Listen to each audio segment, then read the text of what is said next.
This is Southern Cross News with Rachel Williams. Good evening, everyone. Tasmania's Anglican Church has shrunk the number of properties it's putting under the hammer in the wake of the Royal Commission into Child Sexual Abuse.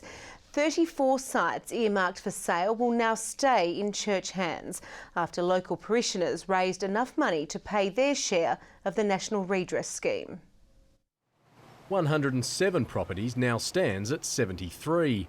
From Woodsdale to Windermere, Anglican communities have been forced to find tens of thousands of dollars to keep churches and associated buildings off the market. 34 out of 38 applications were successful.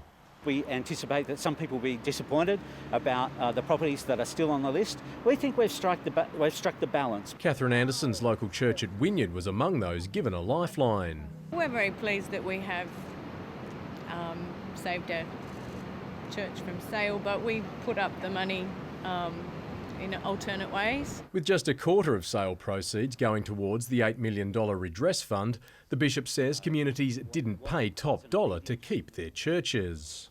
Most of the properties removed from the list are in cases where parishes have raised the funds equivalent to the redress contribution according to the calculation, so that we're still receiving the money for redress from those parishes. Today's announcement has been welcomed by both sides of politics just days after legislation was passed to better protect local cemeteries. We certainly welcome the decision today. I think the Anglican Church has listened to the local community. They've taken on that feedback. They've made that decision. It's definitely a positive step forward. I think that perhaps some of this could have been avoided, but it is promising that the community have been listened to at this point. But not everyone is happy. Former Southern Midlands Mayor Tony Bisdee says consultation on church sales should have started much earlier. Of course, everyone supports redress.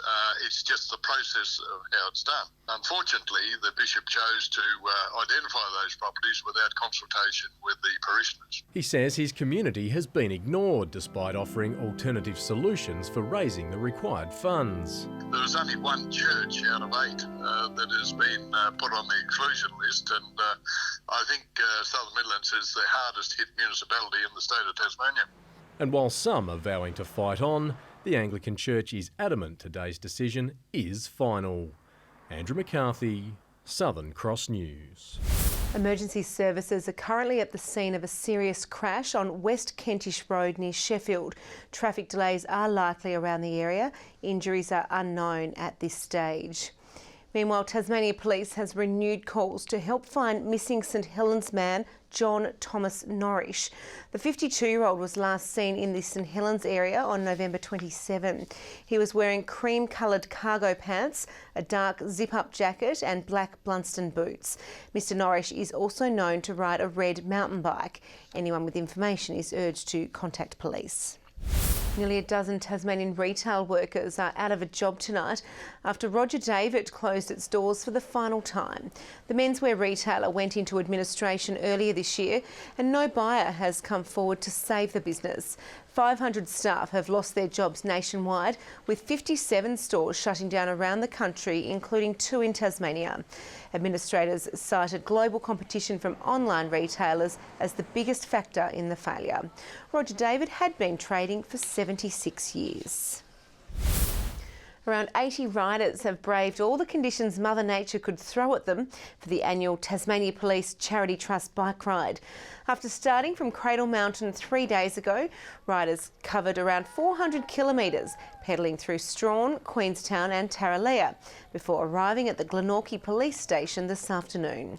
Now in its 12th year, the event has raised more than $400,000 for Cancer Council Tasmania and New Horizons.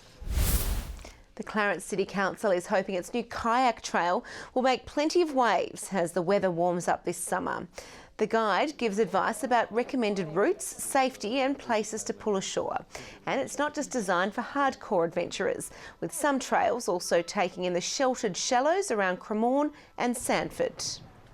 It's about giving them enough information to enjoy, to explore, to love this part of the foreshore. We're very fortunate to have something like the Derwent River at our doorstep to be able to use.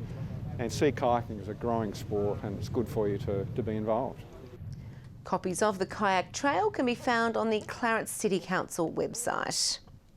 Some of Hobart's dedicated bush care volunteers are being recognised as part of the organisation's 25th anniversary celebrations. Among them is South Hobart's Janet Stone, who's been recognised with her very own set of golden secateurs. Saving the environment was the big thing in this day, and yeah, it's something, even a couple of hours a month, it makes a big difference. And it's good for you, and it's good for the community, and it's good for the environment. This year, Bush Care Volunteers has spent around 3,000 hours pulling weeds and planting trees across Greater Hobart. It's hoped fresh evidence could help the campaign to award fallen Tasmanian sailor Teddy Sheehan with the nation's highest military honour. The state government has confirmed new hearings will be held to determine if the World War II ordinary seaman should receive the Victoria Cross. We have received official communication from the Defence Honours and Awards Tribunal that they will take up a review and consider the merits of appropriate recognition for Teddy Sheehan. A lot more optimistic this time because of the new evidence from the survivor, Ray Leonard. I think that's going to hopefully push us over the edge. Sheehan went down with HMAS Armidale in 1942 while firing on Japanese planes in the Timor Sea. The tribunal is expected to sit in Launceston early next year. But it was a day to forget for the Tasmanians at Royal Pines, however, with Matthew Goggin struggling with a final round of 2 over to see him finish the championships in a tie for 19th at 3 under, while fellow Tasmanian Simon Hawkes finished up 2 over par in a tie for 56. The Tasmanian crews have dominated the final day of racing on the River Derwent for the Australian SB20 Championships, and sailors had to be at the very top of their games in testing conditions. Jostling for position on the start line, Australia's best SB20 sailors refused to budge, with close calls part and parcel with the sport. It's very close. It's the beauty of One Design boats. They have very close racing. It's first across the line. There's no handicaps involved. The River Derwent threw just about everything at sailors today. Raining 1 minute, sunny the next, calm 1 second, howling winds just moments later. And following 3 fiercely competitive days of racing, it was down to 3 Tasmanian crews for overall honours, with Export Ruse, skippered by Michael Cooper, crowned Australian champions late this afternoon.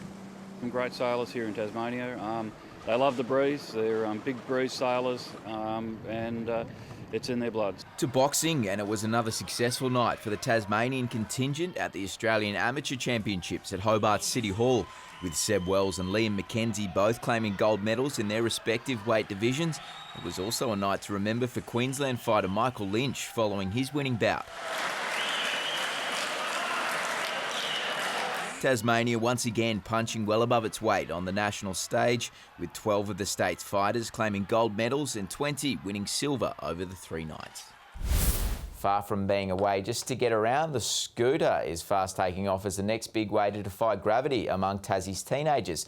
Months of practice came to a head for 30 challengers at a qualifier for the state titles in Launceston. Warming up in the concrete playground, Scooter is hitting new heights when it comes to competition. Yeah! This year saw Tasmania's first ever state titles in the sport.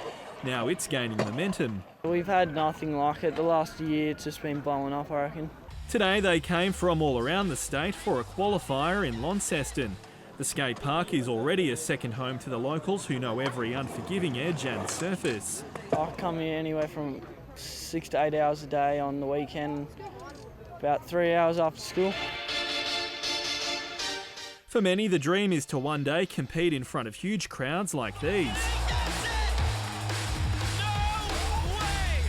Those who have already made it to the national titles have high hopes. I'd like to turn pro. I'd like to make money off it in the future and teach the younger generation coming through. Officials kept a watchful eye this afternoon as challengers pitted their moves against the clock. Organisers say Tasmania is already punching above its weight, but there's still a long way to go. We've got nearly as many competitors as most of the other states, but we're still building our momentum of getting it out there to people that there are competitions to attend. Sean McComish, Southern Cross News. Good evening. 20 was the state's high at St Helens today. Hobart and Launceston 19, Burnie 17 and Devonport 18.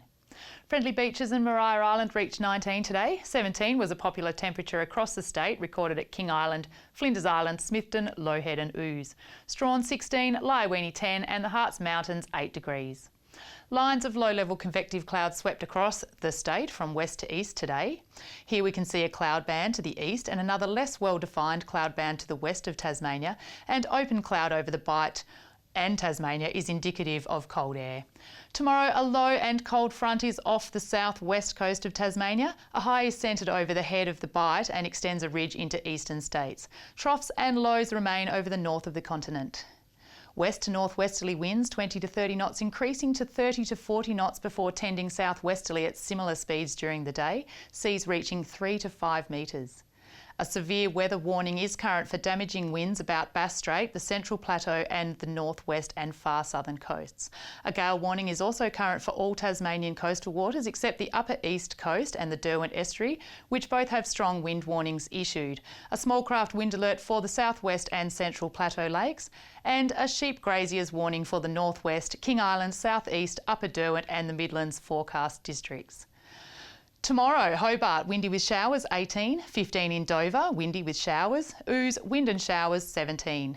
Launceston, wind and showers 19, similar conditions in Devonport and Scottsdale 17 degrees. Burnie and Strawn 16, wind and showers, showers and windy in Stanley 18.